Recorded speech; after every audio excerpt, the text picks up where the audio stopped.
রাজধানীর প্রধান সড়ক অলিগলি সহ সব জায়গায় ছেয়ে গেছে বিভিন্ন ধরনের পোস্টারে। এর জন্য নষ্ট হচ্ছে নগরের সৌন্দর্য। রাজধানীর মৌচাক মোড় এলাকায় আছেন আমাদের সহকর্মী জাহিদ হোসেন, যুক্ত হচ্ছে তার সঙ্গে।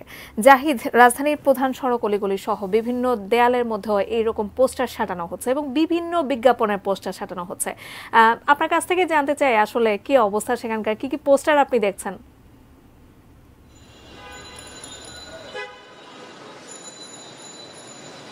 জাকিয়া, সত্যি বিজ্ঞাপনের যে বিষয়টি বললেন, মুখ ঢেকে যায় বিজ্ঞাপনে, সেই প্রভাবটি কিন্তু আমি মৌচাক মোড়ে এসেও দেখতে পাচ্ছি। বিভিন্ন কোম্পানি, বিভিন্ন প্রতিষ্ঠান, বিভিন্ন সংস্থা, বিভিন্ন ব্যবসা প্রতিষ্ঠান, তাদের বিজ্ঞাপনে কিন্তু ছেয়ে গেছে রাজধানীর বিভিন্ন এলাকা। তার একটি চিত্র আমরা কিন্তু মৌচাক মোড়ে দেখতে পাচ্ছি। আপনাকে ঘুরিয়ে যদি এই মৌচাক মোড়টিকে দেখাই, এখানে দেখবেন যে বিশ্ববিদ্যালয়ে ভর্তি পরীক্ষার জন্য যে সকল কোচিং আছে তা থেকে শুরু করে বিভিন্ন কোম্পানি সকল নিত্য প্রয়োজনীয় দ্রব্য, সেই পণ্যের বিজ্ঞাপনটিও দেখতে পাচ্ছি। পাশাপাশি হাসপাতাল কিংবা কোনো বিশ্ববিদ্যালয়, তাদেরও বিজ্ঞাপন কিংবা প্রচারপত্র কিন্তু এই শোভা পাচ্ছে। যে কারণে মৌচাক মোড়ে যে কি সুন্দর পার্কের মতো একটি জায়গা রয়েছে, সেটি আপনি দেখছেন স্ক্রিনে এই মুহূর্তে, সেখানে কিন্তু এই বিজ্ঞাপনে ঢেকে গিয়েছে সৌন্দর্যটা। এর পাশাপাশি অদূরেই কিন্তু একটি ফ্লাইওভার রয়েছে।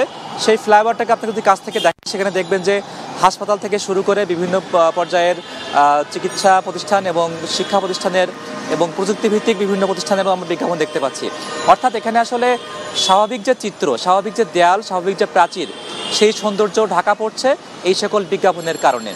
এর পাশাপাশি আপনাকে আরও জানিয়ে রাখি, পোস্টার এবং দেয়াল লিখন একটি আইন কিন্তু রয়েছে সরকারের পক্ষ থেকে, যে 2012 সালে পাশ করা হয়।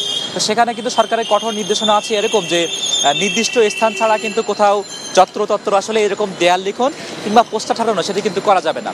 কিন্তু রাজধানীর আমরা সকালে কিন্তু অন্যান্য এলাকাও ঘুরে দেখেছি, অধিকাংশ ক্ষেত্রে আসলে নিয়ম ভাঙাটাই যেন নিয়ম হয়ে দাঁড়িয়েছে।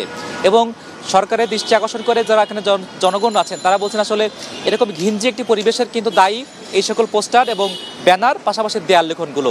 কাজে তারা কিন্তু সরকারের প্রতি দৃষ্টি আকর্ষণ করছেন, স্বাভাবিক সৌন্দর্য, স্বাভাবিক চিত্র যাতে করে ফিরে আসে রাজধানীর বুক জুড়ে, সেই প্রত্যাশা কিন্তু তাদের প্রবল। তো জাকিয়া, এই ছিল আমার কাছ থেকে আপাতত সর্বশেষ।